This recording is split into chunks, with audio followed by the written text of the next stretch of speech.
All right, welcome everyone. Thank you for being here tonight. If you want to take your seats, we'll get started here. Welcome, welcome, welcome. All right, everyone, my name is Michelle Dexter. I am the president of the Almaden Valley Community Association. We are a volunteer-led organization. So on your table is a list of volunteer opportunities. We would love it if you would take a look at it, see where I've tried to break it down into little bitty chunks, like an hour a month, an hour a week. So anything you can do to help us out would be great. Especially if anyone has any marketing or graphic skills, we need someone to help update our brochure that's very out of date. So please speak with us after the program tonight. Also on your table are two handouts about city issues that are coming up next week, Tuesday on the 18th. One of them is about citywide residential zoning, making it possible to build multiple units on a single family lot.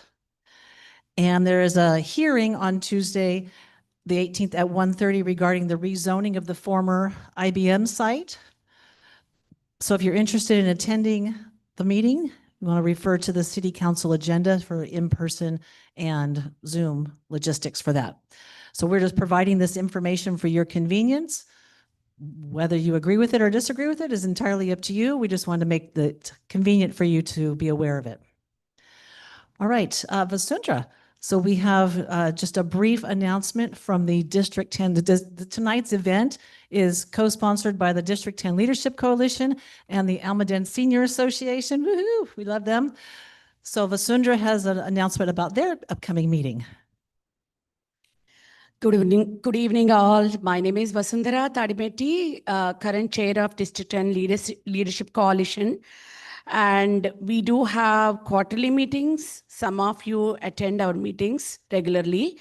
But to the folks who never attended our meetings, they happen at sometimes at Wineland Library, sometimes at Almaden. The next quarterly meeting is on September 5th at Wineland Library, Blossom Hill Road. And we have our guest speakers include Council Member George Casey, as he always supports our organization. And we have County Assessor, the newly elected Assessor, Nesaf Ligor. And we also have Senator Dave Cortese coming. So it'll be we probably might have some other updates like Mayor's update, City Hall update. Councilmember George Casey will give his own update about the City Hall. And then some of the youth updates, neighborhood leaders and roundtable and neighborhood groups will come and present about their updates. So it'll be a great meeting. We have full service breakfast and coffee. See you on September 5th, which is Saturday, 9 a.m. to 11:30 actually.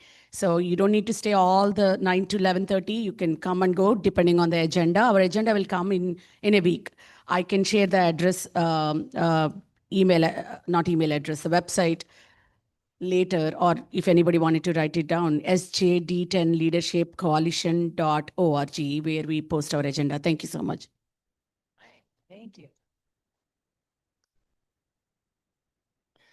All right, so tonight is the first of 3 election forums. We usually have 2, but there's so many things on the ballot this year that we're having 3 this year. So our website, I don't know if you've been to our website, but our website has fabulous details and summaries.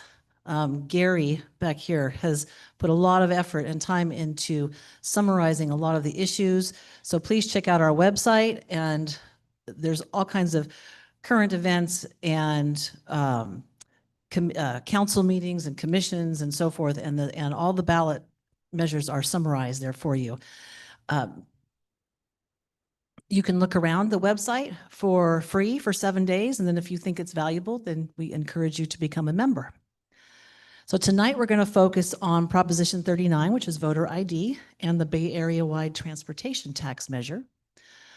We have first our council member from District 10, Councilmember George Casey. We don't have time for Q&A this evening like we normally do, but we would love to have a nice update from him. So please welcome him. Thank you, Michelle. As Michelle mentioned, I'll be brief. We've got a full slate, but I want to encourage all of you who are concerned about the missing middle item for our general plan to come to the August 18th council meeting. It's a impactful piece that's going to impact the general plan and our lives potentially. So I don't know if folks are aware of it. If not, if you can't show up, we have a Zoom option now. You can come in on Zoom, make your comment known. In addition, I think you mentioned the IBM piece. Okay, that's going to be an item up as well. I suggest any of you who live in the area and will be impacted to come out or at least get on Zoom or send an email. Those are my two items that are going to be impactful for you guys. So August 18th is a big deal. If you can't come to the city council meeting, please Zoom in. Thank you. Thank you very much. All right, for tonight's discussion, when we get to the point where we're taking questions from the audience, it's very important that everyone use the microphone when asking questions.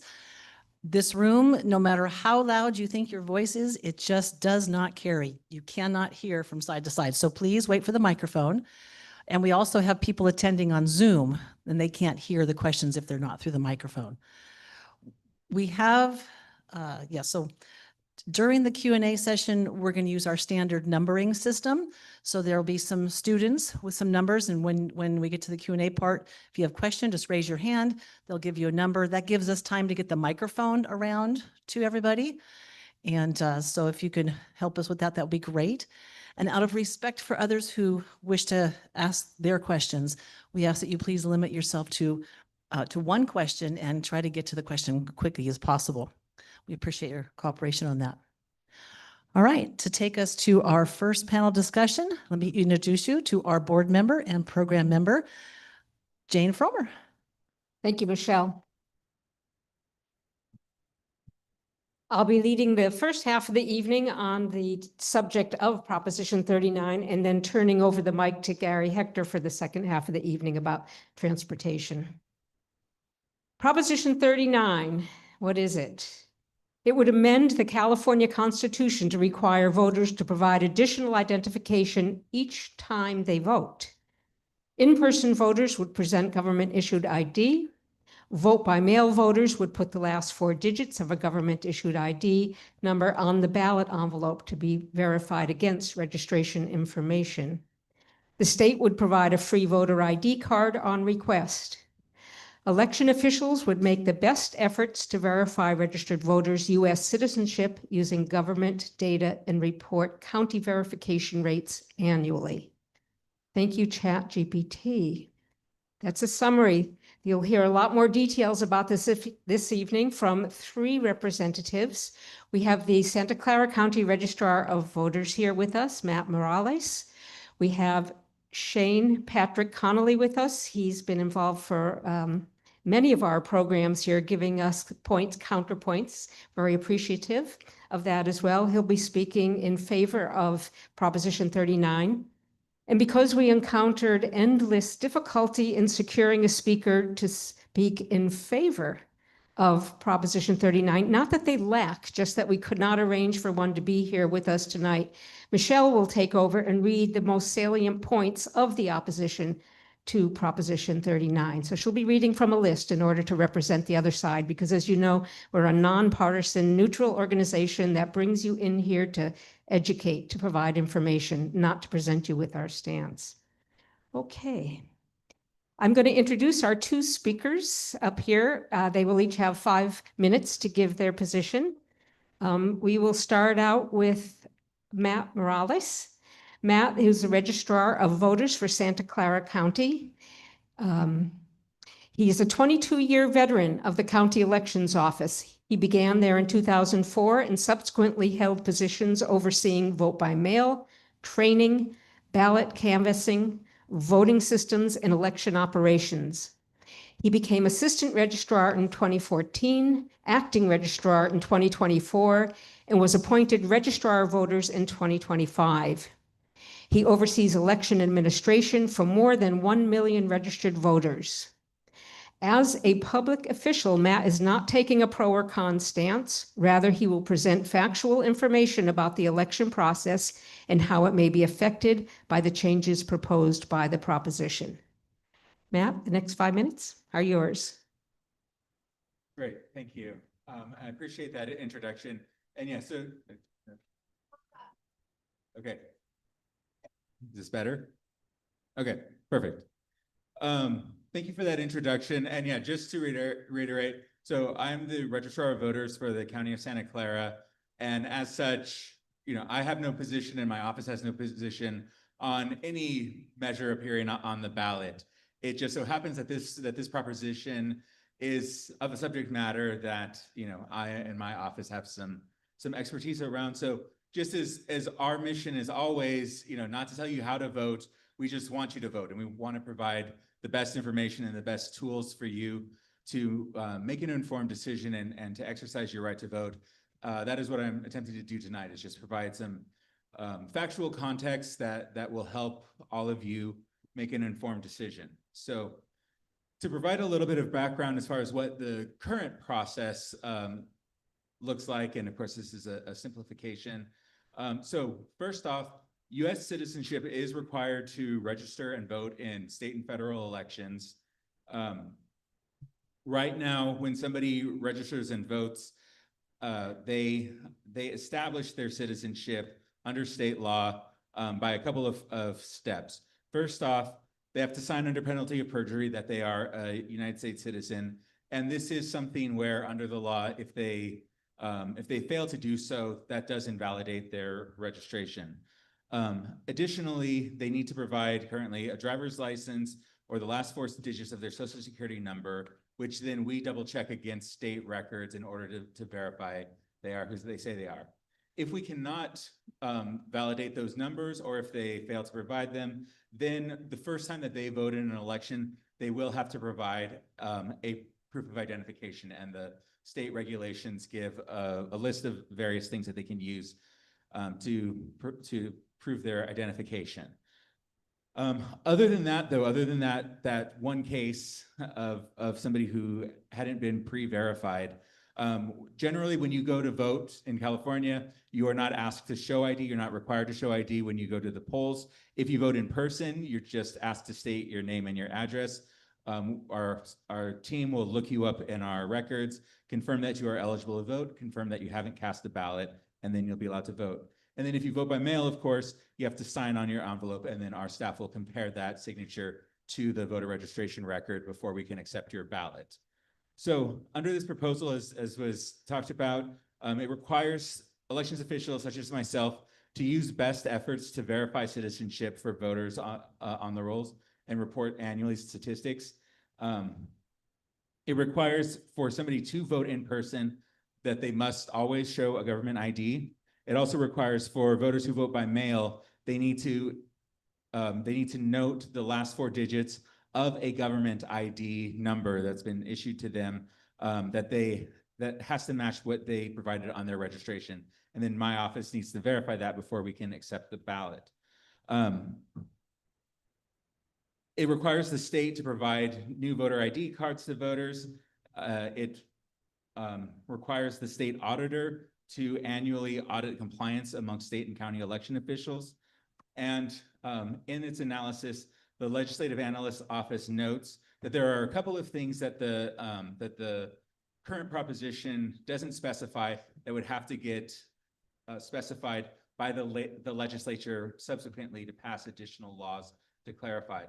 Those include, according to the Legislative Analyst's Office, clarifying what are the valid forms of voter ID, and also clarifying what are the steps that an office such as mine need to take to verify citizenship.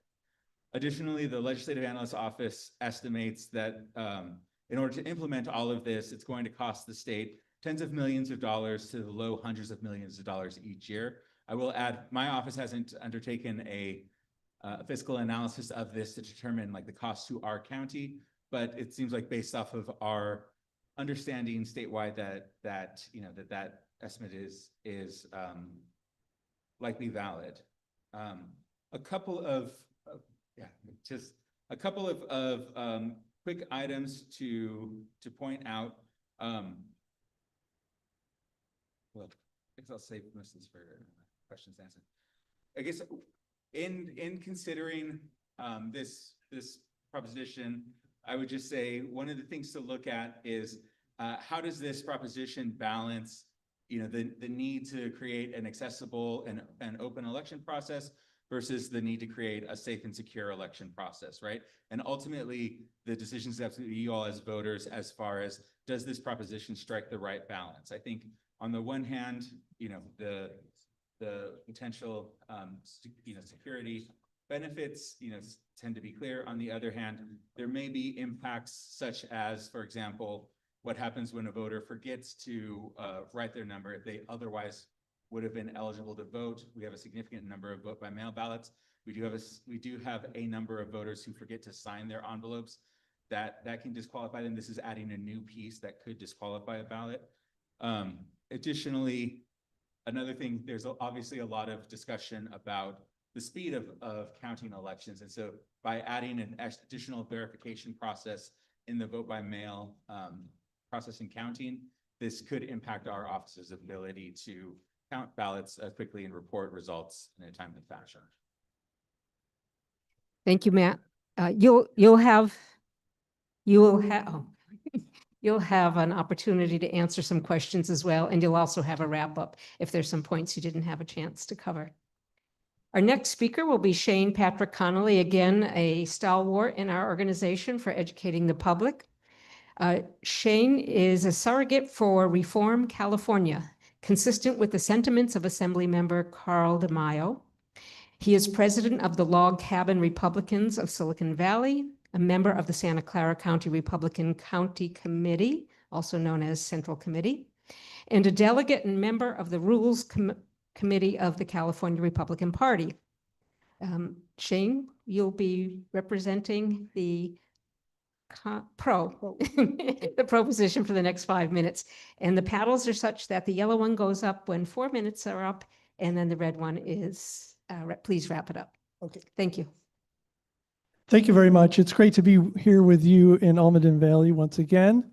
I used to work for you guys when I was serving Johnny Camus's office. And I'm speaking not as a partisan here tonight, but as a proponent for a bipartisan reform, which is really a common sense reform that is intended to restore trust and confidence in our voting system, which has been eroded for various reasons, some of them because of partisans making hay about stolen elections, untrustworthy machines, all kinds of things. But that creates an environment where people feel less comfortable in participating because they're not sure that their vote will count, or that it won't be canceled by somebody who is participating, who is not supposed to be participating in our elections. Out of 195 countries or territories in the world, there are exactly 6 that allow non-citizens, for example, to vote, and only those who are authorized and legally resident in those handful of cases. We have a completely trust-based system right now.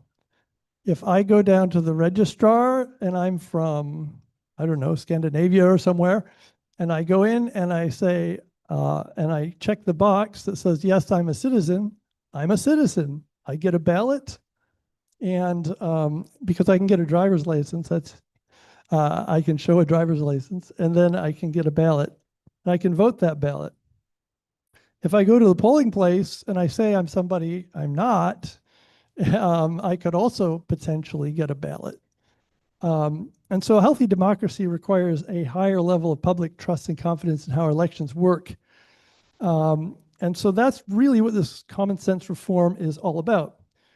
The original language of it, when people signed the petition, and I would say about half of the people who signed the petition were Republicans, about half were Democrats and independents. So this is definitely a bipartisan, multi-partisan reform. It said establishes additional voter identification and citizenship verification requirements, initiative constitutional amendment. This measure would amend the California Constitution to further require that voters present government-issued ID at the polls or the last 4 digits of a government-issued ID number when voting by mail. The state voter provided identification cards. The state provides identification cards on request at no cost to you, and election officials annually report percentage of each county's voters whose citizenship they verified. There's also a biennial audit requirement to make sure our voter rolls stay clean, because if we're mailing ballots to everyone, we should probably not be mailing 2 million extra ballots out, which is the number from recent election, to people who no longer live in the state or perhaps died or are otherwise ineligible at this point. So what does this do? Or who supports this? 68% of voters support voter ID in polling. Nearly half, I mentioned that already, the signatures are from Democrats and independents. It's not a partisan effort. There is a committee that's made up of Republicans, Democrats, and independents that is supporting this. It requires better maintenance of our voter rolls, the citizenship verification at the point where you register originally, and that's done with existing government databases. No new database has to be created. The free voter ID cards, the verification of people casting ballots. I know many of you, like me, when I was a child, I would go with my parents to the polling place, and they would ask them for their proof of identification. This was not onerous. This was not difficult. You showed your ID. They gave you your ballot because you said you were who you said you were. So somebody else couldn't vote your ballot, and that's how it was done. And there are no additional burdens on voters because you don't have to show, you don't have to go digging for your birth certificate. You don't need your marriage certificate. This is not the SAVE Act. So just so that's clear, this has nothing to do with Washington, D.C. and the SAVE Act. You will hear people with talking points, partisan talking points about that, but this is not what it's about. So the bottom line is it will result in more participation because there'll be more confidence in the integrity of the process. And with that, I'll conclude. Thank you, Shane. And now we turn the mic over to Michelle, who will read the talking points from the parties that have objections to this proposition. You will each, Matt and Shane, you'll each have a minute to comment on the points which Michelle will be reading off to us. There'll be brief moments, but just in case you have a counter to the points that she's raising. And then following that, we will proceed to questions Q&A. Michelle? All right. So the 5 most common objections are, number 1, there is little evidence of widespread voter impersonation. Opponents argue that the type of fraud that a photo ID requirement is designed to prevent, someone pretending to be another voter at a polling place, is extremely rare. They contend the proposition addresses a problem that has not been shown to be significant. Number 2, some eligible voters may face new barriers to voting. They argue that not everyone has a current government-issued ID, and that obtaining one can be difficult for some seniors, low-income residents, people with disabilities, students, or those who have recently moved. Even if free IDs are available, opponents say that the process can discourage participation.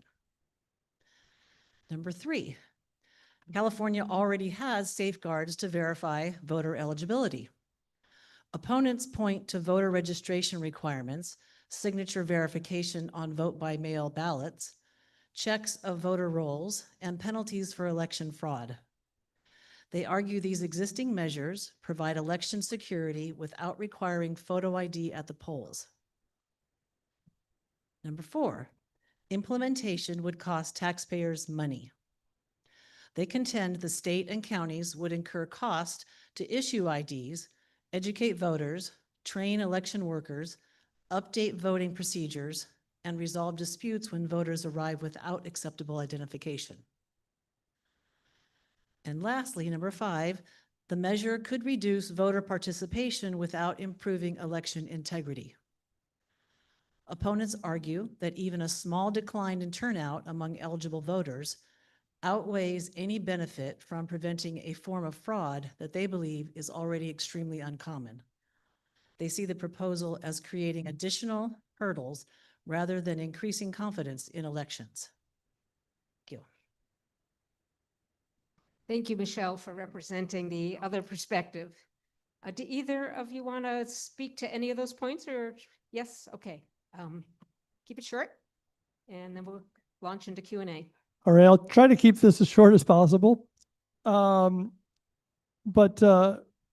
many of you may have heard the story recently about New Jersey's motor voter experience, where their governor, a Democrat, has announced that 6,600 actually, people who were ineligible to vote were registered to vote, and 400 of them voted. We've had elections that have been decided nationally by 537 votes. And that's in one state, right? And New Jersey isn't our biggest state. So the Department of Homeland Security did an analysis. They took our immigration database and ran the numbers between California, New Jersey, Nevada, and Pennsylvania. And in those just four states, they identified 256,000 to 278,000 potential non-citizens registered, with the vast majority, 190,000, attributed to California. And then in Santa Clara County even, as was reported by the state auditor, we had 2,000 former residents that were no longer eligible to vote in local contests, that were supposed to be informed that they were no longer eligible but were not. And we've had city council primaries decided by 1 vote, and general elections for city council decided by 10 to 12 votes. So you can say that it's not a big problem, or one thing is not a big problem, but altogether the various shortcomings of our system can be a serious problem and prevent us from having a fair decision as to who should represent us and make decisions on our behalf. Thank you. Matt, do you want to say anything? You're not obliged. Okay, fine. I'm going to have a few questions here that were sent to us, and then I'll open it up to the audience. Once again, a reminder, if you have a question, raise your hand and you will be brought a number. Our students who are also co-sponsoring this event tonight will bring you your number. The question is, would Prop 39's ID requirement apply to all levels of elections, including local elections? Matt? I presume, Matt, this is something you could respond to? You know, I don't confidently know that, but based off of my reading of it, likely yes, but I don't want to say that definitively at this point. Okay. Shane, you don't have to respond. Yeah, but at least at a minimum, state and federal, I don't know if just a local election it would apply. I honestly don't know. Vote harvesting is allowed in California. What is vote harvesting? It's instead of each voter dropping their own ballot in the mail or in a secure drop box, a third party can act as an intermediary to deliver the ballots. Would this voter ID proposition change the practice of vote harvesting? Either of you? No, it would not have any impact on that aspect of the law. Okay, thank you. I'll just add, it has no impact on that. It has no impact on mail balloting, so you can still get your ballot at home. It has no impact on the voting centers, as far as having voting centers. Yep, all of the stuff that was voter first act stuff remains essentially. Just adds this verification process. And would you expect Proposition 39 to impact turnout for voting in California, and would that be reflected in the numbers in Santa Clara County? Well, the opponents think it would be a drag, right, on turnout. I actually think it would give people more assurance that their vote counts. And so there would be higher participation. And if we have an example, actually, a living example in Georgia when they passed similar reform. Participation amongst all people, and particularly minority groups, went up when the election had verification of that you were eligible. And how will the voter ID handle women's changing their names at marriage? Matt, maybe this is for you. You just answered my question. So this is one of the things that is not directly addressed by the proposition. And so I think it'd be hard to say concretely what the impacts are going to be, because two of the items that are noted that the proposition doesn't really directly address are really kind of where the devil is in the details, right? One of those being like what actually does use best efforts to verify citizenship, like in that directive to our office, what would that really mean? And it's not really defined in the proposition. Additionally, it is something that, as I mentioned, the legislative analyst office does note as something that we need to define later by follow-up legislation, through the state legislature. The other item is really what is going to be the process or requirements for somebody to be issued a one of the voter ID cards. Like, in other words, will there be any requirement for somebody who's going to get one of the free voter registration ID cards to provide any documentary proof of citizenship? Just will note there is a tremendous amount of literature on the subject nationwide as far as what impacts documentary proof of citizenship requirements do you have. This proposition does not directly establish a requirement, as Shane mentioned. That is one of the things that is a differentiator between this and other similar initiatives on a nationwide level.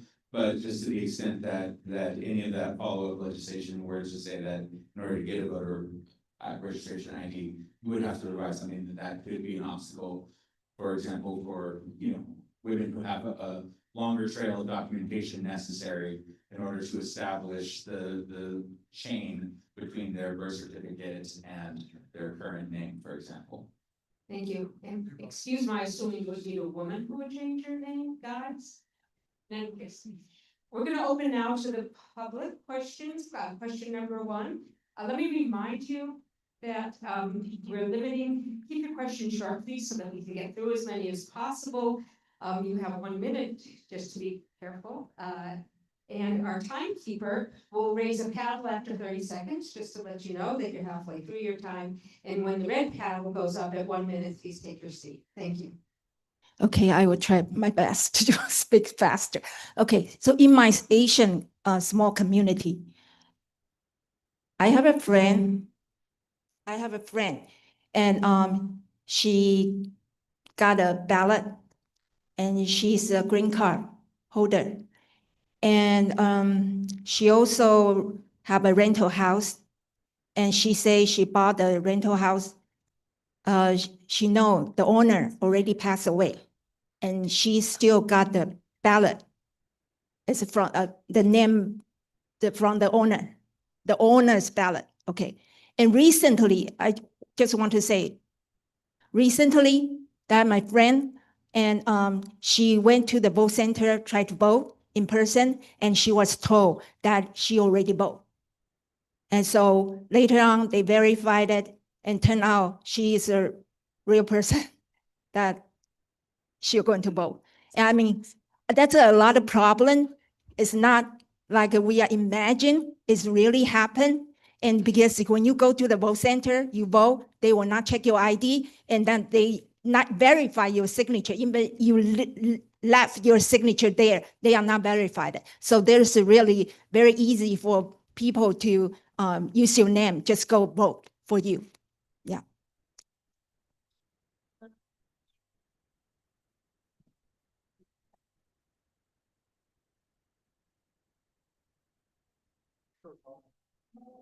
How do you solve the problem? If no ID, how do you solve the problem in the vote center? Right, That's the that's what- most basic thing. That's what we're Thank you. trying to solve. So if you pass this, you show up at the vote center, you show your ID, you get your ballot, and you vote. If somebody else shows up and says your name, they don't get to get your ballot because they don't show unless they show ID. That so it would take another level of fraud to get your ballot at that point, which is definitely a good thing to have hurdles in the way of fraudulent voting. But our goal is to have everyone who's eligible to vote, make it easy to vote, and everyone who's not, make it hard for them. So that's the balance we're trying to achieve. Binary. Thank you. Question 2? Please stand up. There's no 2, four is the next one. Oh. You're good. Okay, my question really goes to both of you. Matt, I believe you referenced having to provide the ID that you used when you first registered to vote. And the thing that I question there is many of us in this room would have no idea what ID we might have given X number of years ago. And to Shane, my question is, you also talked about requiring a government ID when you actually voted, and you've both referenced California driver's license. So what type of birth certificate is needed? I certainly don't remember at age 16 giving down my driver's license. So how does a driver's license indicate citizenship availability or for either of you? So I guess to address the question first. So the first part when I referenced needing to provide the last 4 digits of the government ID. So this is what the proposition says for somebody who is voting by mail. They need to include on their envelope, in addition to signing it, they need to write the last 4, and we need to check it against the registration. So that is one of the things that would be an implementation question is for everybody who has been registered for years and has not previously provided a government ID, how do we obtain that number? And so that would be something that would be something that would have to get worked out by the legislature and the counties after the fact. I will just note that the requirements to provide either a driver's license or social security is a relatively recent one. That came about from the Help America Vote Act from 2002. So a lot of people who registered, say like in the 80s and 90s or before, likely wouldn't have that on files. The other thing I'll just mention is additionally, back prior to the 80s, even the date of birth wasn't required to be provided on your registration form. So we still have quite a number of older citizens who we don't have those records for because they registered once and never had to re-register.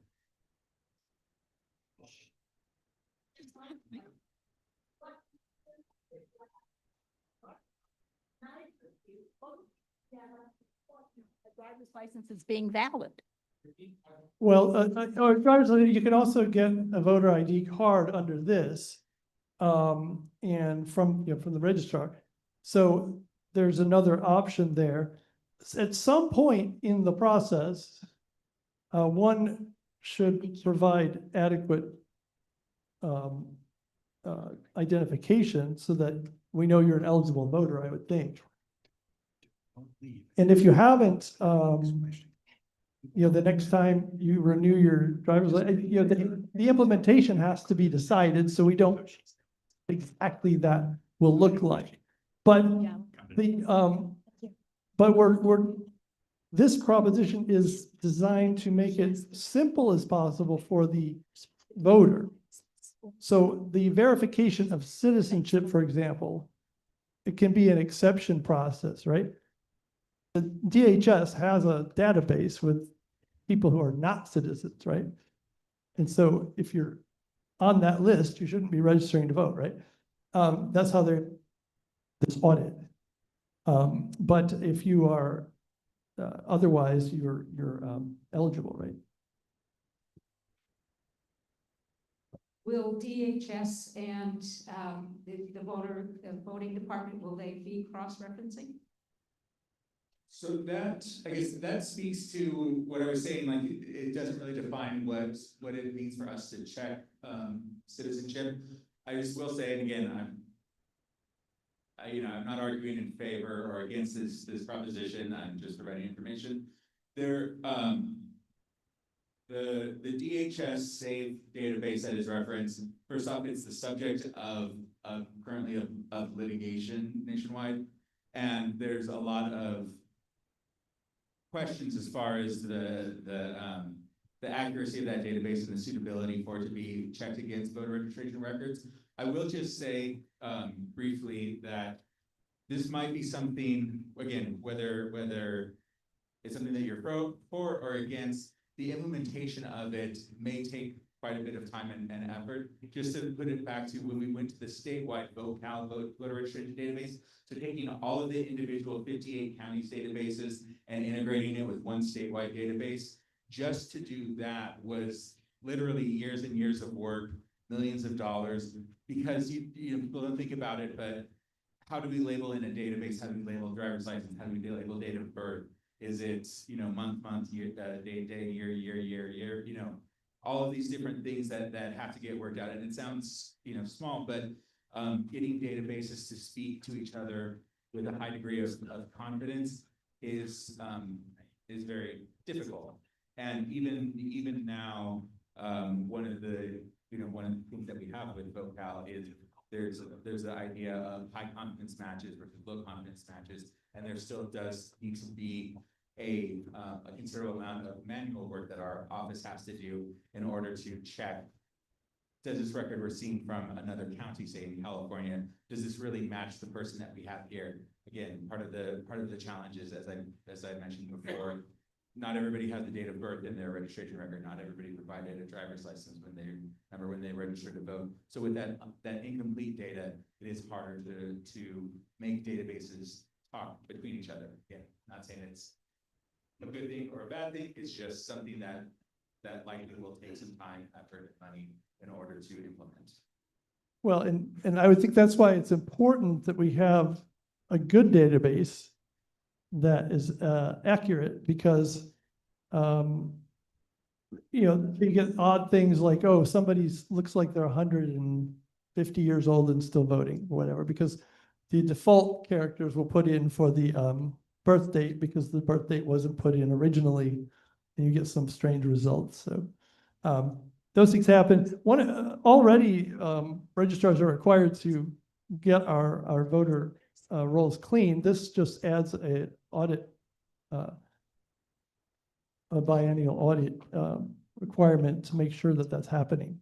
Right now, it's just like it happens in some places. They send out a card to a voter to verify that they're still active, and after 2 cycles, you then remove the person from active roll, so they don't get a ballot then, unless they come out and request one, proving that they're still around. But LA, their rolls were such a mess that a nonprofit engaged in a lawsuit against LA, and there was a settlement that applied statewide that required registrars to go through this process and make sure that the rolls were clean. But then there's not necessarily teeth in that process, so this adds some of that. Thank you. Number 3. Yes, Sure. testing. I'll try. A rhetorical question and then a real one.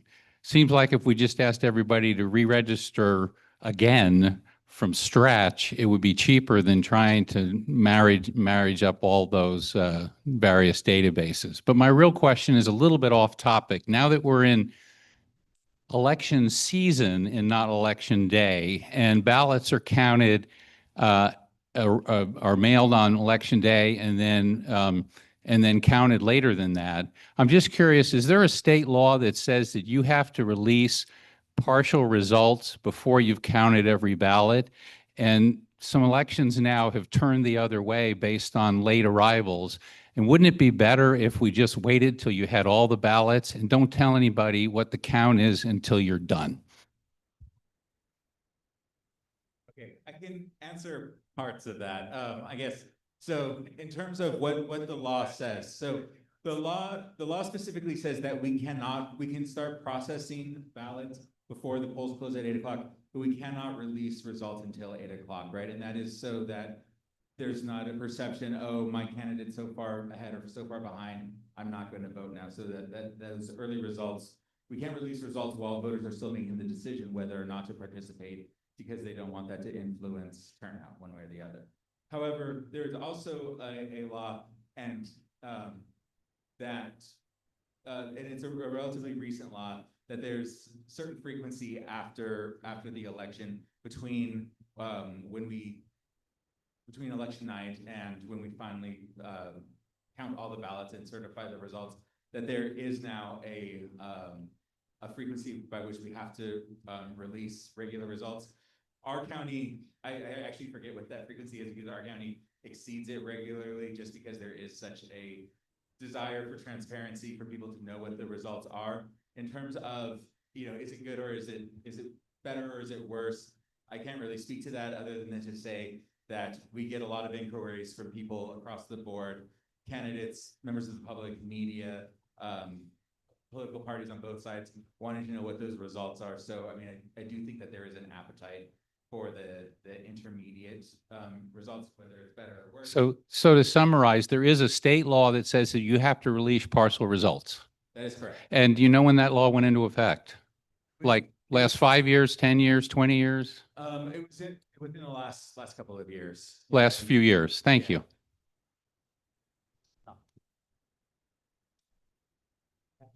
One of the advantages that we feel this proposition brings is the speed at which they're able to tally the votes, because signature verification takes a long time. It varies by the tolerance you're using for the match. And in the last election, there were 300,000 statewide ballots that, and these are round numbers, that were rejected because the signatures did not match. 200,000 of the 300,000 were cured. 100,000 were not counted because they weren't cured in time or at all. So, or to the satisfaction of the registrar.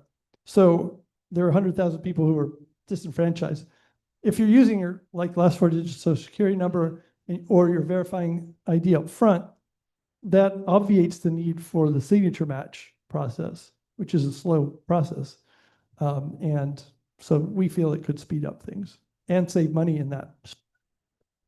Well, just for point of information, there's nothing in the text of the proposition that removes the state law requirement for us to signature check. So unless there was follow-up legislation that came after this proposition, we would be required to check both items. We would be required to check the signature and the license number or state or ID number, which would slow our results down because we would now have two pieces of information that we have to check again, unless there was follow-up legislation to clarify that. We'd advocate for that to be part of the enabling legislation that occurs, because it wouldn't make any sense to do both anymore. Question 4. So Matt, you had brought up the issue of cost that would be incurred because of these voter ID. So given the current political climate, why is a fair election so much below on our list of priorities? So the cost of taxpayer really should not be an issue in my mind when we as a state have been spending so much money on so many frivolous things. And as an immigrant and knowing that almost every other democracy in the world requires a voter ID when you go out to vote, why is this such a big deal? And why is there so much friction to get a voter ID in order to vote? Well, again, I just want to reiterate, I'm not arguing against the position or for the proposition. I'm just giving facts. And a lot of, I guess I will be the first one to always advocate that, yes, we, we as a society, we as a state, local, federal level, should be allocating more funding to support elections, and free and fair elections are worth the funding, right? Which is not to say I have a position on this particular proposition. So by bringing up that there's going to be a cost associated with it, I'm not saying that therefore it's a bad thing, just so that voters can understand, hey, this is something that has been proposed. There's going to be a cost associated with that. You as voters now can make an informed decision. Is that worth it to you in order to pay that cost? And I'm not saying it is or it isn't. There's been plenty of things where our office has advocated for a change in the election process, going to our board of supervisors and saying, hey, this is probably going to increase the costs, but we think it's worth it because we think it improves our processes. So cost doesn't necessarily mean a bad thing, when we're talking about it. We just want to make sure everybody understands what, has all the information to make an informed decision. And because this is so fundamental to our democracy, right? Your vote and the integrity of your vote, the choices we're making in our leadership, that it's important for government to get it right. So that's where we're coming from.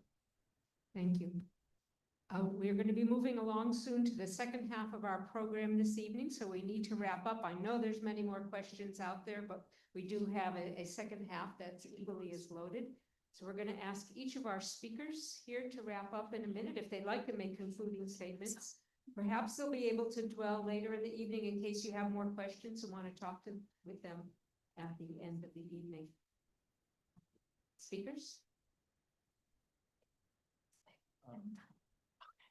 I'll just close by saying again, the mission of my office is to promote fair, inclusive, accurate, and transparent elections. And a lot of times, as an election administrator, an election official, that requires us to balance a lot of competing priorities. One thing that,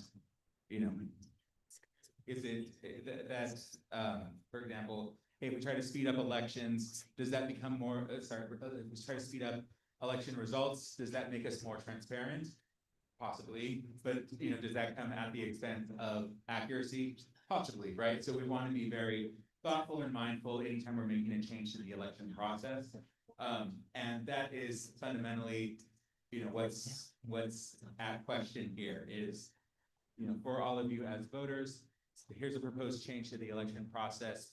Does this strike the correct balance between inclusiveness and security, between transparency and having a election process that is accessible? And again, the position of myself, the position of my office, we don't care how to vote. We don't care to tell you how to vote. We just want to make sure that everybody is empowered to vote, and we want to encourage everybody to go out and make as informed decision as possible. Thank you. Thank you, Matt. So thank you, Matt. Also, I'm appreciative of your you being here and providing us with that information from the registrar's perspective. I just did a quick look up. How many nations out of the 195 we talked about earlier require a form of ID when you go to vote? 176 of them. So, and California, if we were a nation, we would not be one of them at this point. So this is common sense reform. It's a very basic element of a democratic election system, and even some places where they're not democratic, they still do voter ID. So it's just a very common sense change. I will warn you that the Attorney General of the state of California has creatively developed new language for what you will see on the ballot, not what the million people signed when they put it on the ballot. He has decided that it will prohibit citizens from voting unless they present government issued identification. And so he puts all the language in negative, invalidates mail ballots that do not have the last 4 digits of designated government issued ID. It's really a hack job. It's shameful that an elected official could do kind of ridiculous partisan attack on what was a very straight kind of language that the petitions were circulated. So anyway, despite that, it's the same one-page reform, and it has the elements that we discussed earlier. So I encourage you to support this common sense reform. It's a best practice, and we think it's worth passing. Thank you. Let's thank both of our speakers. And we'll be passing the podium to Gary as he assembles his panel of Connect Bay Area Transportation representatives. Take a minute or two to have a bite to eat or to make a bathroom break. Thank you, Shane, as always.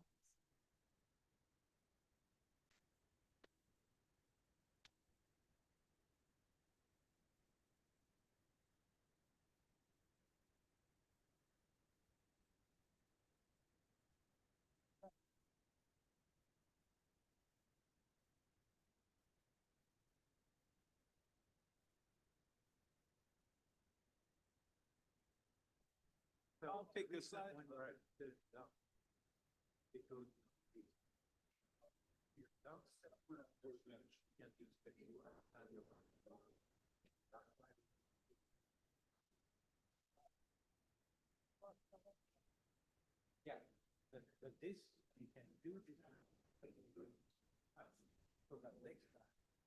Let's see if this works.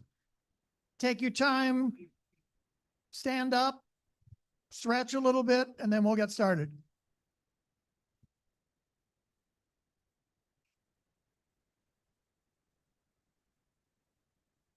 He's the best looking one of the three of us. You gotta give him in the shot.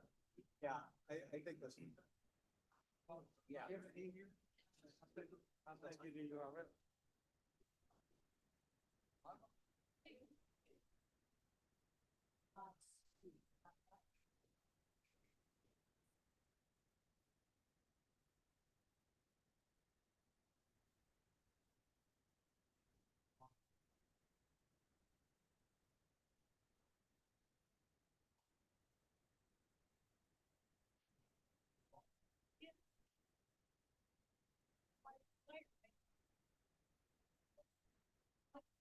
Never wrote back about notes or anything, but I decided.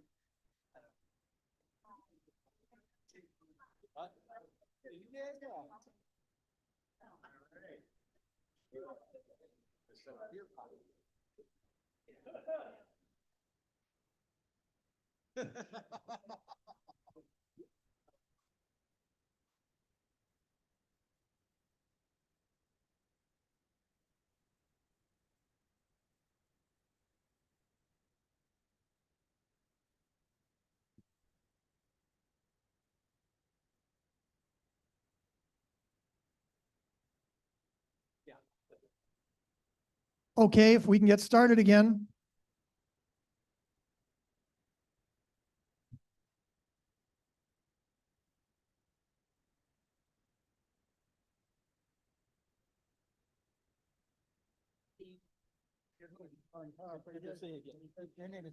In 2024, the Metropolitan Transit Commission realized that it faced an urgent and complex financial problem.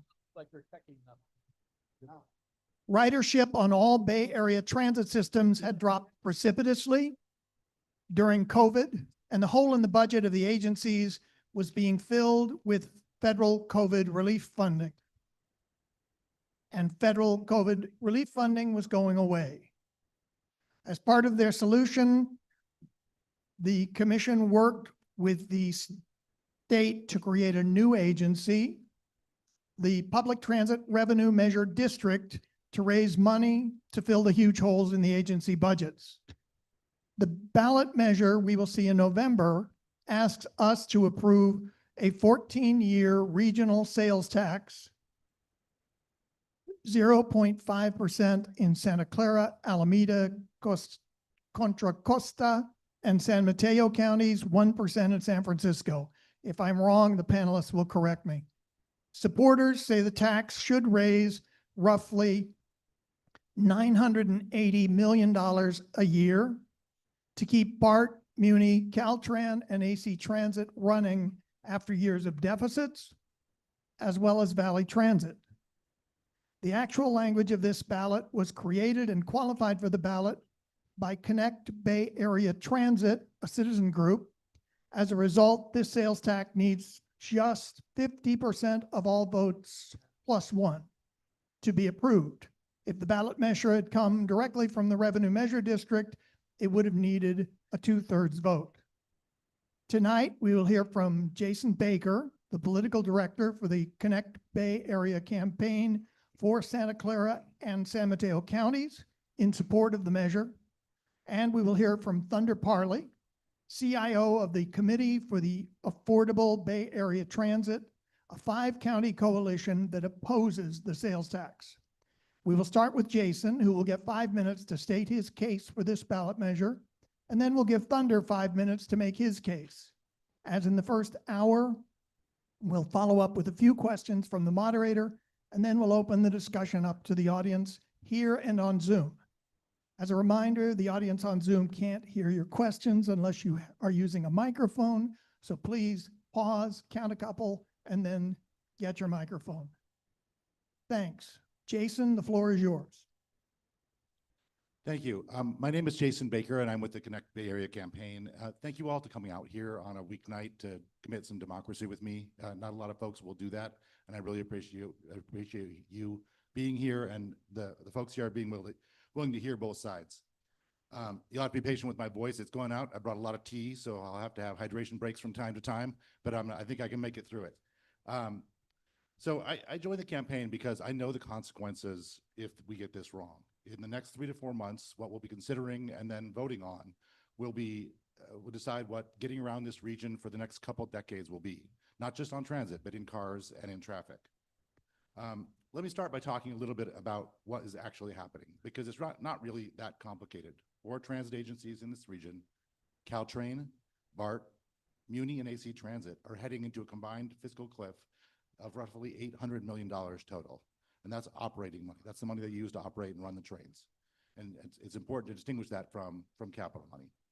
If this measure doesn't pass, we would be looking at very significant cuts starting early next year, not in a few years. This is a right now problem. I think you heard in the introduction that this is an urgent and yes, complex problem, but this is a now thing. We would be looking at very significant cuts starting early next year. The operators just wouldn't have enough funding to continue. BART cuts would start in early January 2027.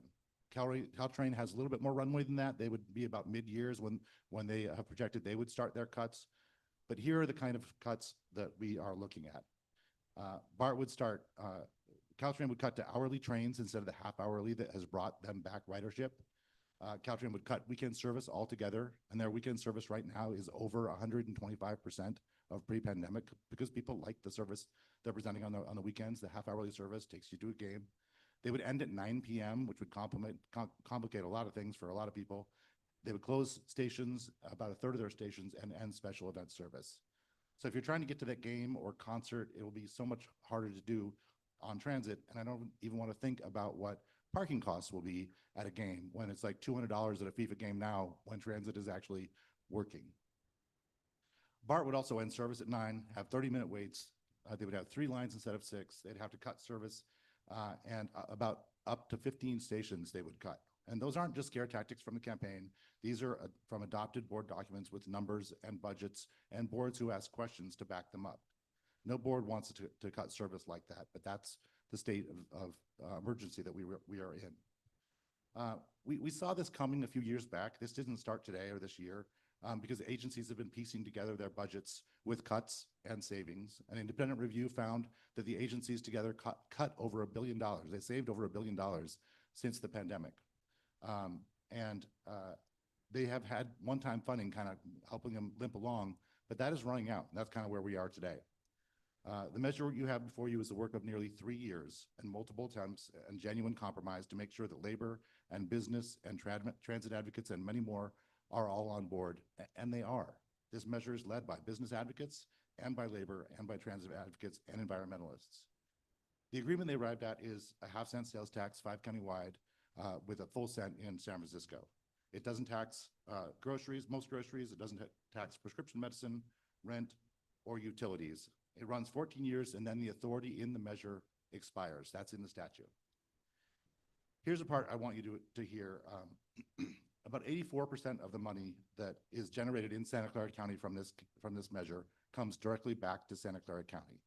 About another 10% pays our share of Caltrain, and the remaining 6% goes to regional programs that help wayfinding, help people get around, and a little bit for administration. Even if you don't ride transit regularly, or at least sometimes to a game or a concert, you probably know someone or rely on someone who does.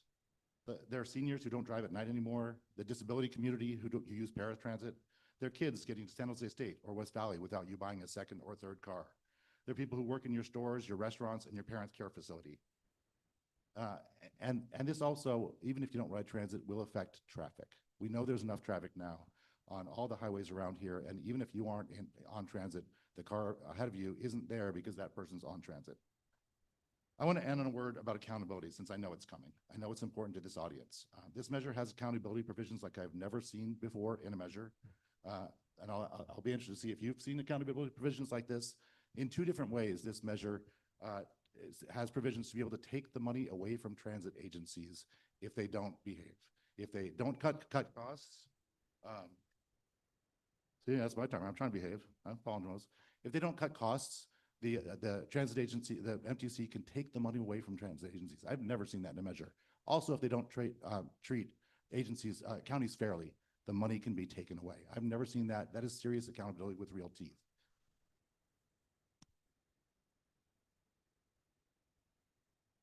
Okay, thank you. Thunder. Good evening, everyone. I'm Thunder Parley, and I want to start by saying what I represent is not anti-tax.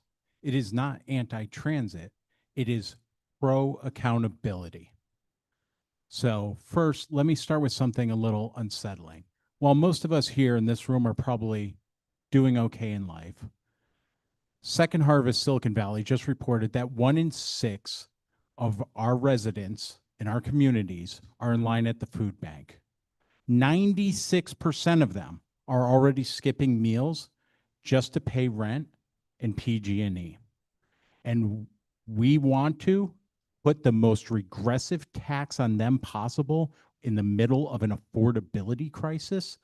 These aren't all the people that are using transit. 30% of Caltrain riders make over $200,000 a year.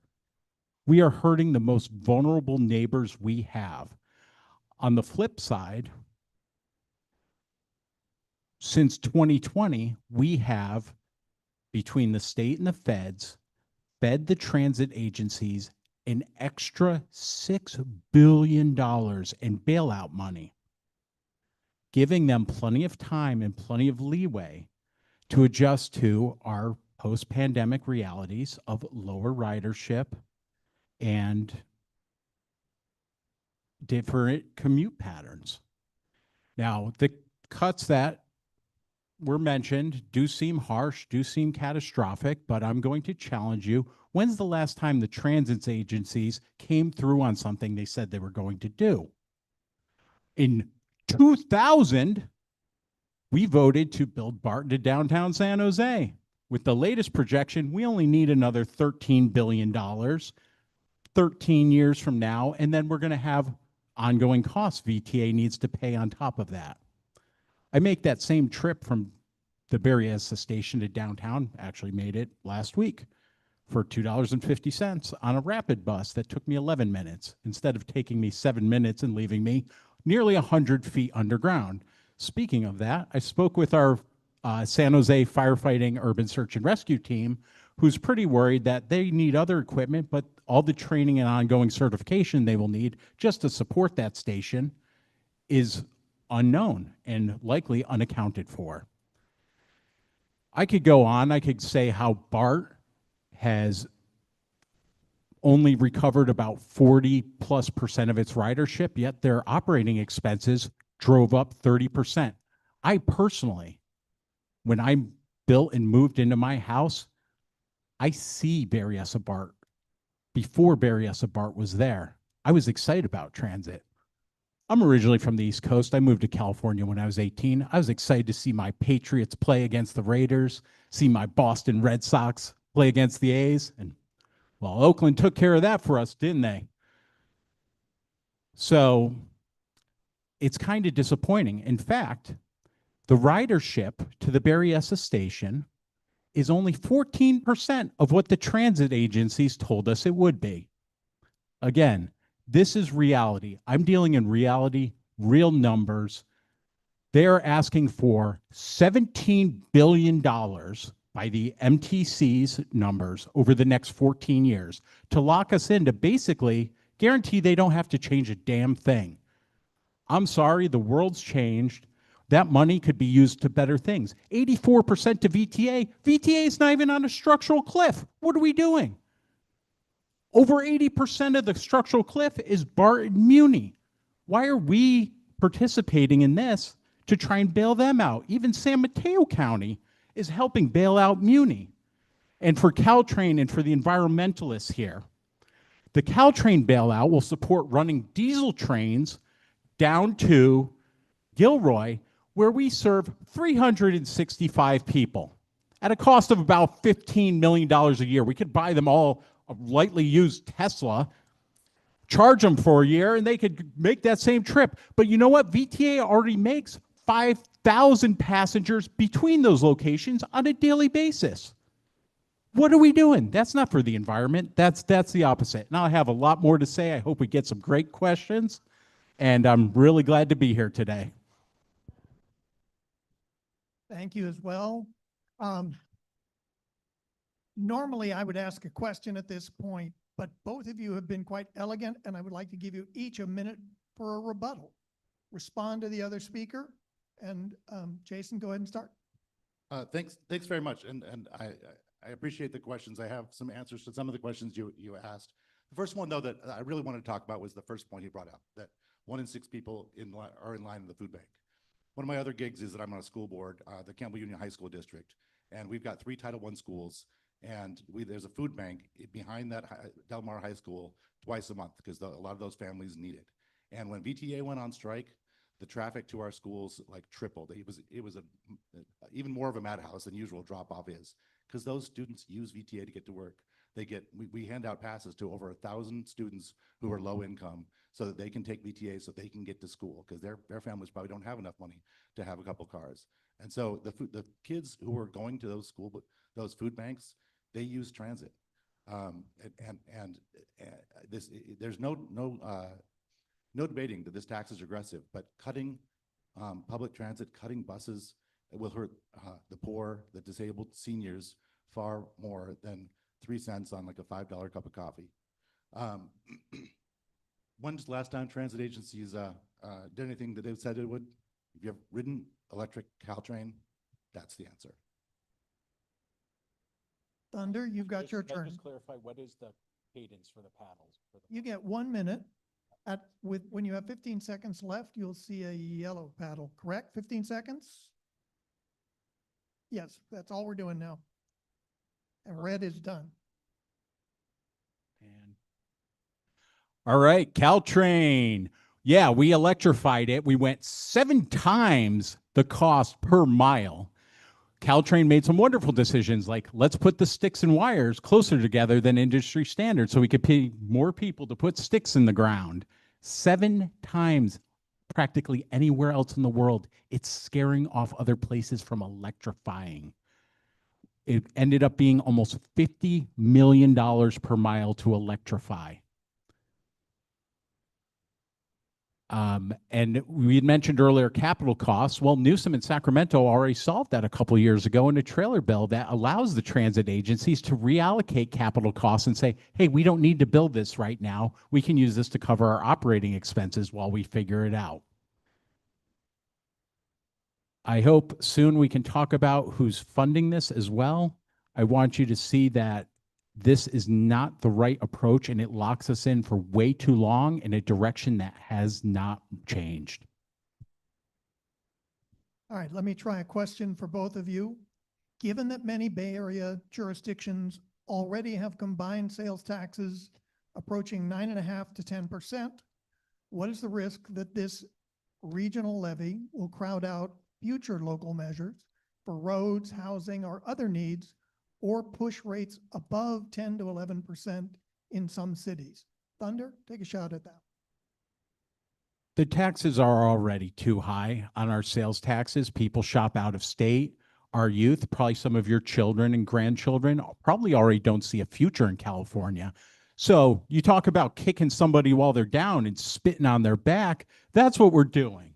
Yeah, we have more important things we can be funding. I won't get started on our schools that are in poor shape, but so is our transit. And as mentioned earlier, VTA isn't making any cuts. People are going to get to the food banks just fine on VTA. They're not in the deficit. They're not subject to the oversight. It's BART and Muni is over 80% of the fiscal cliff. Jason? Yeah, so I will point out that the county health tax expires in 2031, and that was 5/8 of a cent sales tax. And this tax lasts for 14 years, and it was designed to be a sort of a response to an emergency, and that's how it got to be such a sort of a short tax. The truth is the need is so severe. This is important. Transit, if you see the flyers on your tables that talk about more density coming, there's more density coming, and it's going to be much more difficult to deal with if there's not ways to take cars off the road. Given my experience, one of the things that seems to be a problem for the state of California in most jurisdictions is that you promise that it's going to be a sunsetted tax, and then the sunset comes and you ask us to extend it and increase it. BART, for example, has sales taxes which support it, both of which I believe were supposed to be temporary, and one of which continues to be charged by BART. So what are the chances that this will reach its end and expire? If it does, what is the impact going to be on the transit system? So the entire idea behind this measure was to give transit agencies a way to get to where they can be more self-sustaining. So Caltrain, for example, is it just got named the fastest growing train in the country. Its ridership is back to about 65–70% of what it was pre-pandemic, and like I said, over 100% weekends. They still aren't back to the complete fare box, but they're at 30. Before the pandemic, they were 73% fare box recovery, running the railroad almost all on selling tickets. That's not normally how public transit works. Now they're at 35%. That's still nation leading.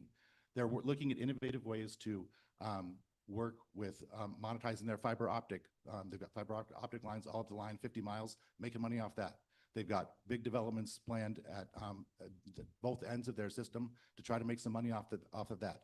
They know that they can't run the railroad on selling tickets anymore completely. They've got to find other non-fare box ways to find funding. But remember, there is a provision in this legislation. You can go look it up. It says if they don't find ways to cut costs, and that'll help them not need this money as much, then the money could be taken away.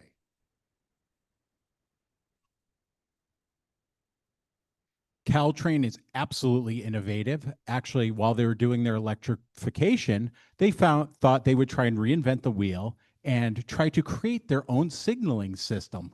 I believe it was called CBOS. They ended up scrapping it after wasting just over a couple $100 million. Let that sink in. And I'm glad the ridership's recovering. Again, I am pro-transit, 65%, great. What has happened to the Caltrain budget? Is it 3x, 4x, somewhere between there it's gone up? So just like I mentioned BART earlier, we're paying a lot more to do a lot less work. For those of us that worked, would you imagine doing, say, only 70% of your job, then walking up to your boss and saying, hey, I really deserve a 30% raise, otherwise I'm out of here. You see all this work I'm doing? I'm important. we need to have some basic standards and accountability. And I'm not arguing against subsidies. I want transit to do transit right.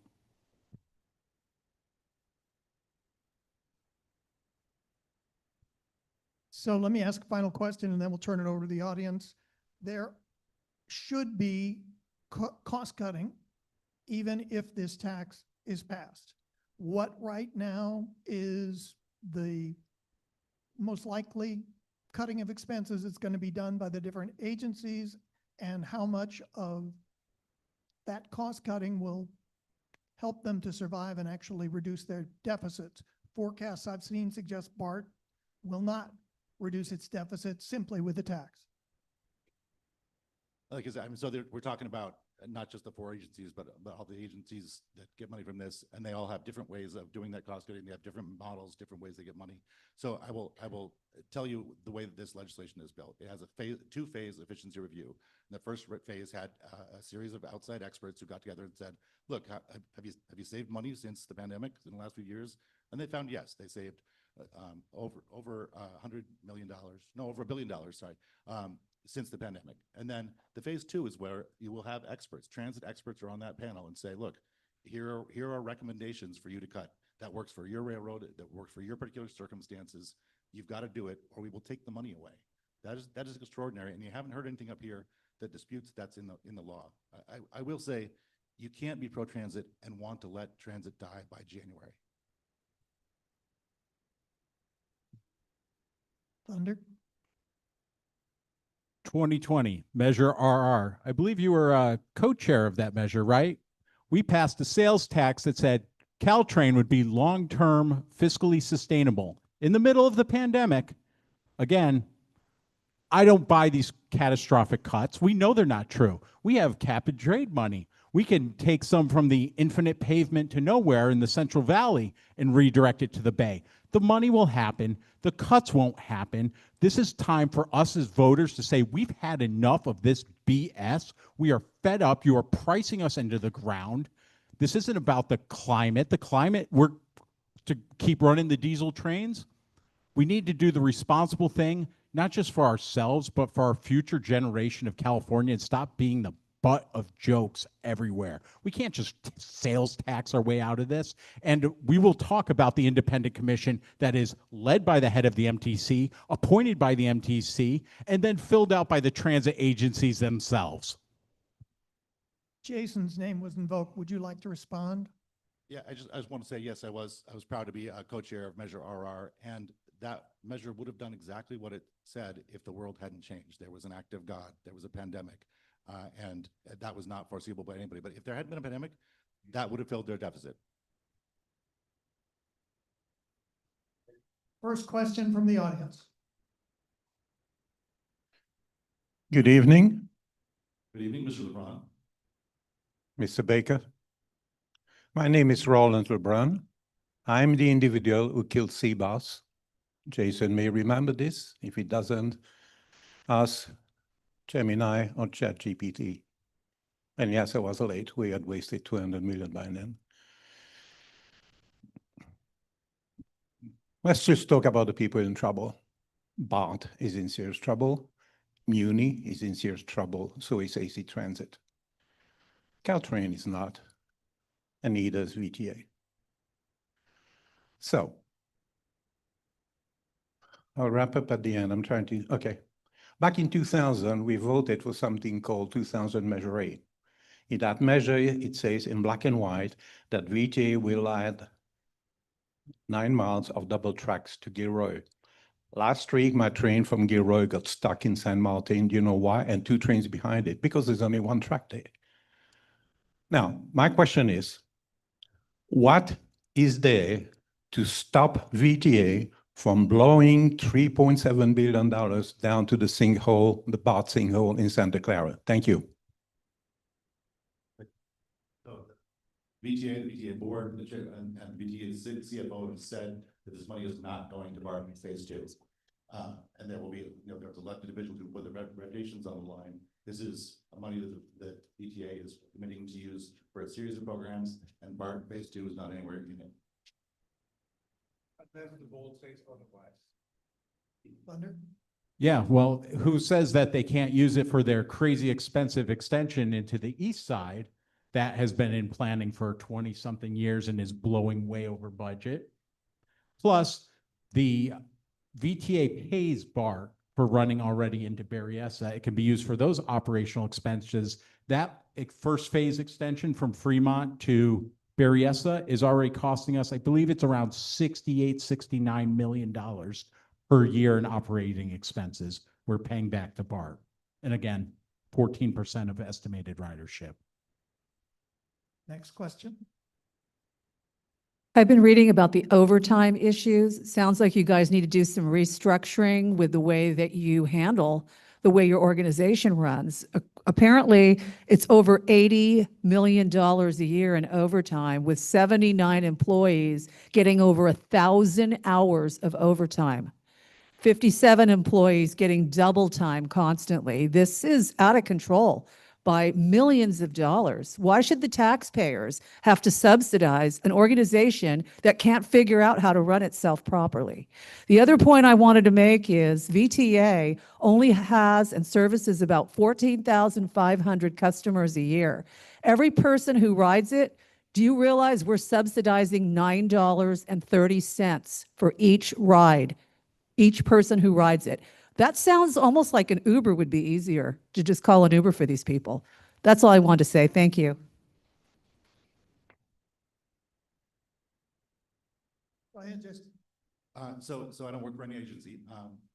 It's true that there's been, sort of overtime costs in the newspapers, and a lot of those have been public safety costs, overtime costs, and those, we know that we see those in a lot of contexts. But the issue here is not overtime costs of BART, and it's certainly because no money from this measure from Santa Clara County would go to BART.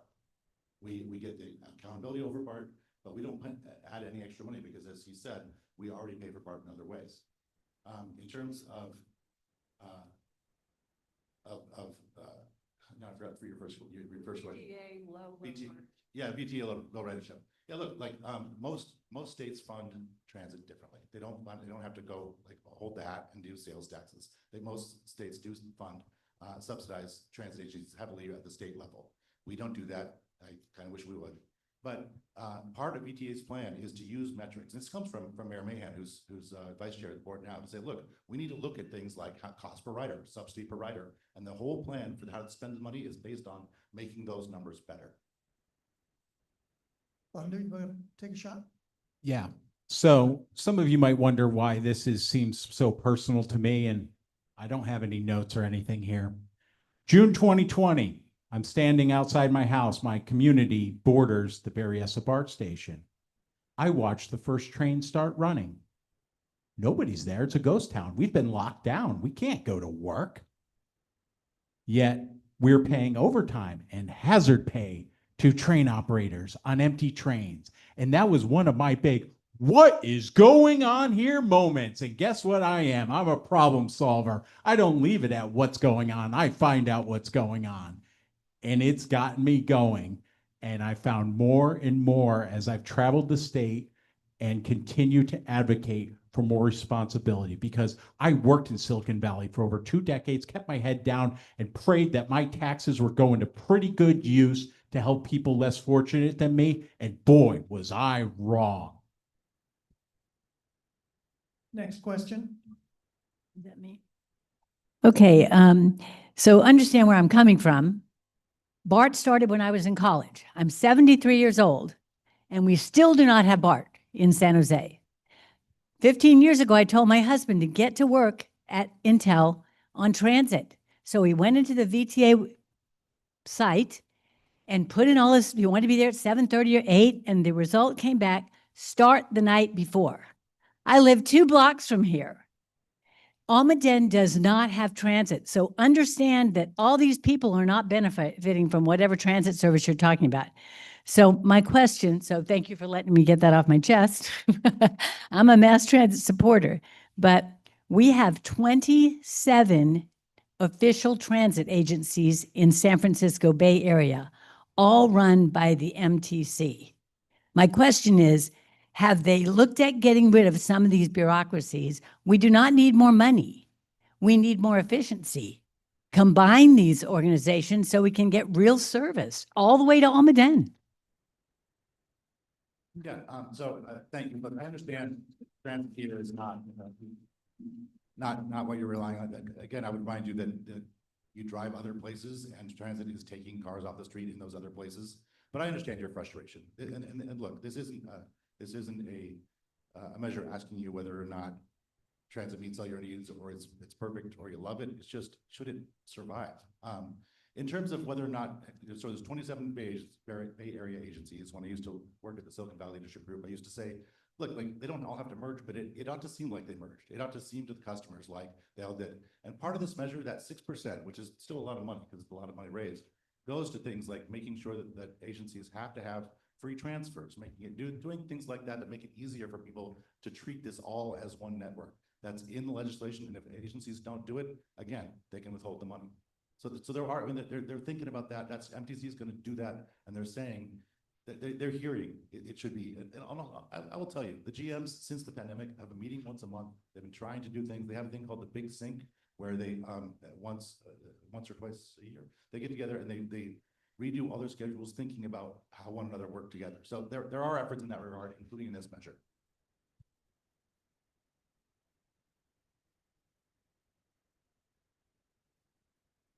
So one reason they don't want to merge and reduce headcount is each headcount is dues to their union and lobbying efforts. Those lobbying efforts are used very frequently to attack our protections of Prop 13, which helps keep our housing affordable for ourselves and helps keep rents more manageable than they would be otherwise.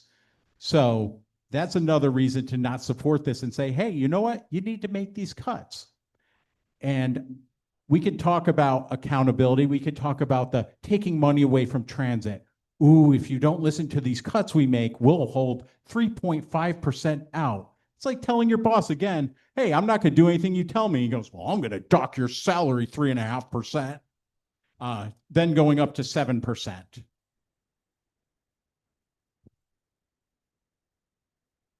I would actually request a rebuttal because I heard I'm wrong, and if I'm wrong, I believe everybody should. Go ahead. There is no cap on the money that the money that the agencies could have withheld if they don't follow the cost cutting measures. Not 3.7%, not 7%. They can withhold the money. I believe it's written right in SB 63 that it is after a warning 3.5%, and then there's a day limit, and I will go recheck it if I am incorrect, but that's as I recall. I might be misinformed, but that is what I believe existed at one time. So I think what you're thinking of is the provision that says essentially you got to treat counties fairly. And this came from some business leaders, some leaders, especially San Mateo, who like Santa Clara, we don't have board members on BART, and so they're saying you kind of got to, if you're going to get this money, we're going to help you in your emergency. We have to have some assurance that we're going to be treated fairly as a county, along with the counties that do have board members on your board. And so they put this provision in that says, if you don't keep our stations clean as the ones that have the board members, if you don't have them safe, if you don't have the service that's kind of fair, if you don't treat us fairly, then some money can be put to help. And there is a limit, 7%, I think, per sort of allegation, but they can continue to make those. And counties can petition specifically. Do we have another question? Yeah, yeah, we do. So Bay Area transit ridership peaked in 2016. The UCLA School of Transportation, probably the world's best, issued a series of 4 reports on declining ridership in the Bay Area and made recommendations on what Bay Area transit should do. And now 10 years later, with expenses growing every year, we have the $17 billion Band-Aid being requested. My question is, why aren't we talking about the $500 billion that the Metropolitan Transportation Commission asked for to support the transit infrastructure through 2050? Plan Bay Area 2050 Plus asked for $500 billion. $17 billion to patch operating expenses it's nothing compared to what they want to replenish these old assets that no longer fit the commute patterns, work from home, and automated vehicles that we could be using instead. So why aren't we talking about the 500 billion is my question. Does either of you want to take on the 2040, 2050 plan? Area 2050. 2050 and the costs that are expected? I suppose if I'm asking you for $17 billion over 14 years, you don't want me to hear about the total want I want from everything that could go to other priorities in the state. It is a little agrarious and points to some of the other things I forgot to mention, like BART, when they bought their fleet of the future, you need about 500 to 600 trains serviceable, but they bought just over 1,100 trains. Most of them just sitting there in stockyards, taking up space. Again, just this unaccountability. Why has everything with declining ridership, the costs continue to spiral out of control? In fact, I believe BART is now 54% of their entire budget is just labor operating costs. Jason? Yeah, so just to be clear, the Plan Area 2050 is not MTC asking for money. It's them sort of blue sky exercise long-term saying all the things that could happen, how much would that cost? And look, I think it's too much. I think too many things are in there. That's my personal opinion, not campaign opinion. But it's not them saying, hi, can we have the money? It's them, they're a planning organization, and they're saying, if we did BART across the bay, which, you know, now the world has changed and there's different views on that. If they did all the things in the 9-county Bay Area, because it is a 9-county body, that's the kind of numbers you would look at. And then, you know, from there, we move forward and actually try to figure out which projects should we prioritize, which ones we should ask the federal government for money. And again, all that is on the capital side, not the operating side we're talking about mostly tonight. Another question? Thank you.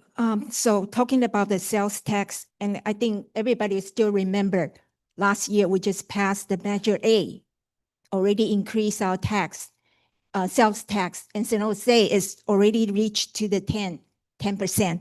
And adding this transit measure, we are going to reach to 10.50%. And Campbell, we should feel very sorry for them. So Campbell, after transit measure, they will reach 11% sales tax. So I want to say is California do not have an income problem. California has spending problem, mismanagement problem, lack of accountability problem, lack of oversight problem. Thank you. Was that a question? Okay, she's asking for a comment on whether we're just overspending or raising too much in the way of taxes. I think that's what she was asking about. Amen. That's what it is. We're drunk on spending, and the solution to everything seems to be more spending. And I'm telling you, it's not. I know it's not. The agencies know it's not. It's how far can we push people? And it's time for us to push back. That's democracy. That's us saying, no, we want transit, but we want you to behave. Sometimes you need to push back against a spoiled child. Sometimes you have a whole Bay Area full of spoiled children. Well, guess what? Some of you have multiple children and they all need to be punished. Not punished, but told no.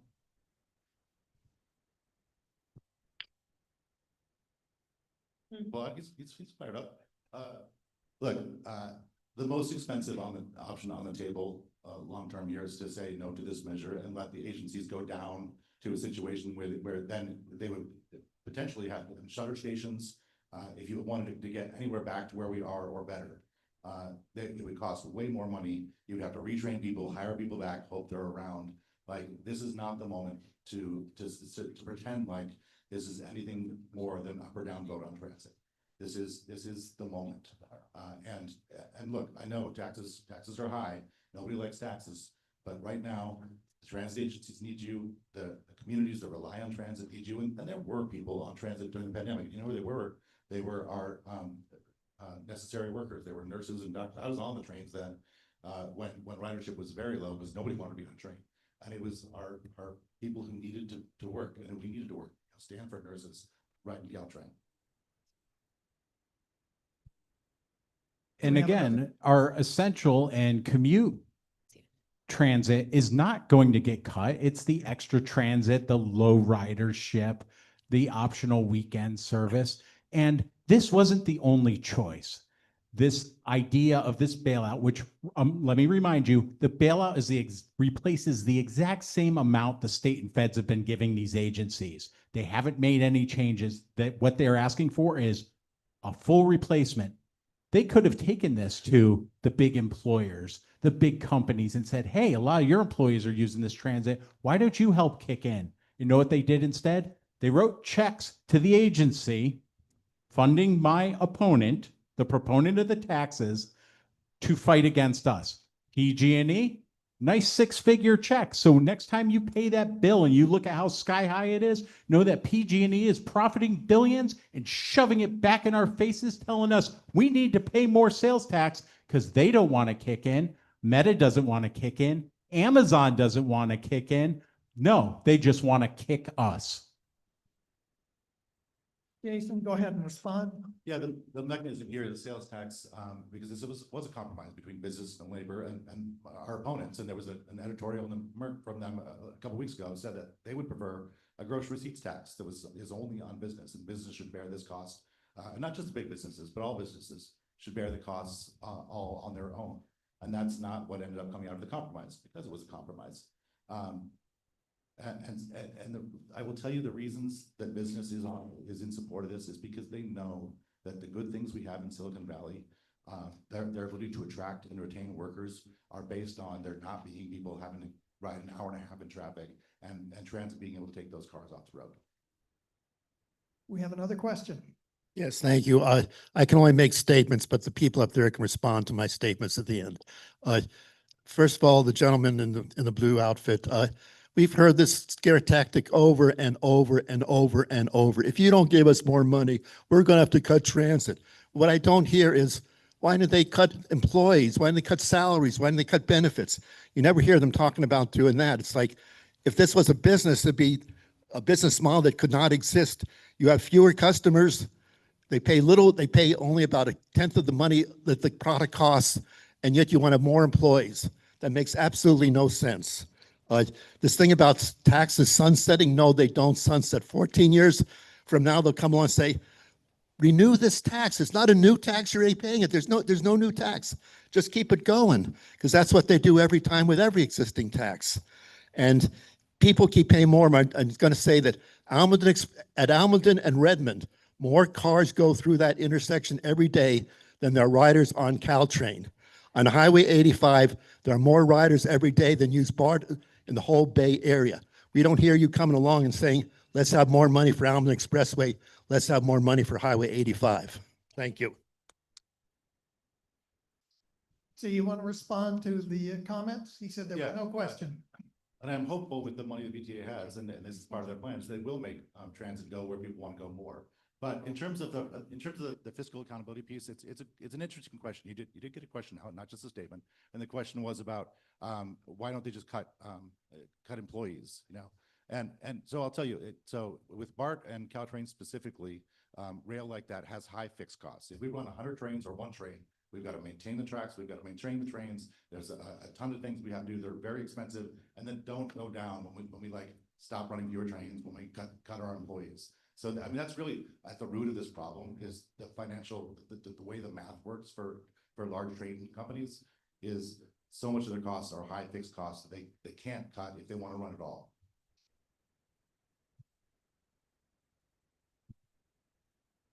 Well, I can tell you one thing that the transit agencies cut around the pandemic time.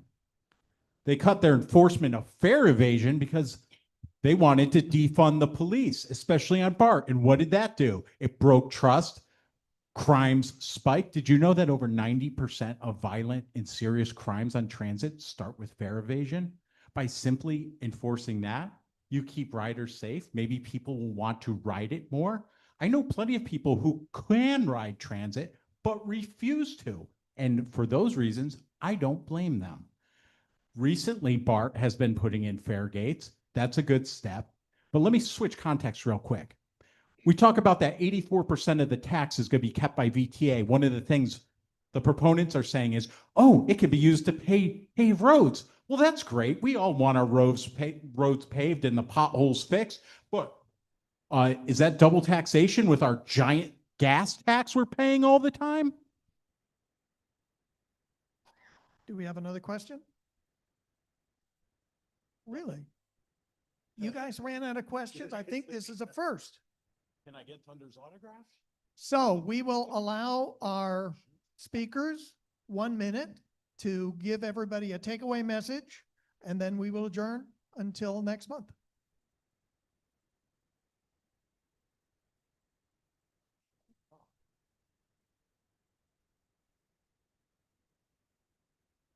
I would just like to conclude by saying that this is something that I've spent time on, actually California-wide, our problems and issues. And when people I trusted came to me and said, Thunder, we've heard you speak about these issues. Will you help us get this message out? We have almost no funding to fight this.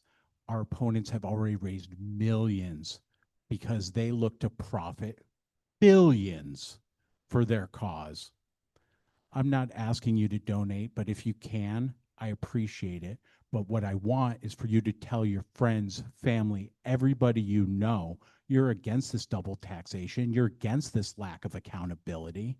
And will you be like me and be brave enough to stand up and vote no for those people out there in the food lines, for the people that are struggling, for the kids that are just looking at leaving the state because they don't see a future here?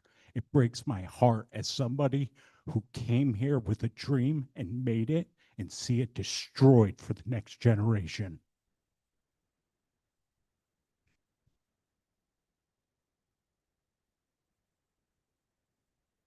If this tax doesn't pass, the cuts will happen. We've seen it. It's been documented with board presentations. And what that means is more traffic, and it means no accountability provisions that this legislation has in it. Like, if a vote for this measure is the accountability. And if this were a different debate on a different night over different legislation, you would hear Thunder saying, you should put accountability provisions in that law. You should have provisions that say that if they don't use the money right, it gets taken away. But that's in there, so he can't say that. This is a vote for more accountability and to save transit for the people who need it, people who rely on it, and the people some of the people you know and love. And I challenge you to ride on a Caltrain or a BART and look at somebody and ask them, hey, why are you riding today? And they will always give you an answer, I think, that you can support and say, you know what, that is something that we as a community can help make happen. We can do good things together, and this is an opportunity to do that. Let's thank our speakers for the evening. This is a very complex subject with lots of numbers involved. They've done a really good job of presenting themselves and presenting both sides. On September the 14th, we will be moving into more of the ballot propositions. We will be looking at something that they seem to be calling the billionaire's tax. There are two related ballot propositions that, if they pass and get more votes than the billionaire tax, they will become the law of the state. In addition, there is another ballot proposition, Proposition 3, which the California Teachers Association hopes to get passed, which will renew the tax on upper income people and provide more money for education. The final ballot proposition that we'll be looking at is the one that will close a loophole in local government tax approval that will require 2/3 vote on any special local tax or local tax. So we invite you to come back and join us. Thank you so much for your attention. And I'm going to stick around for a few minutes. If anybody would like to learn more about our efforts, it's nonewtransittax.com. And in addition, Carol Peppley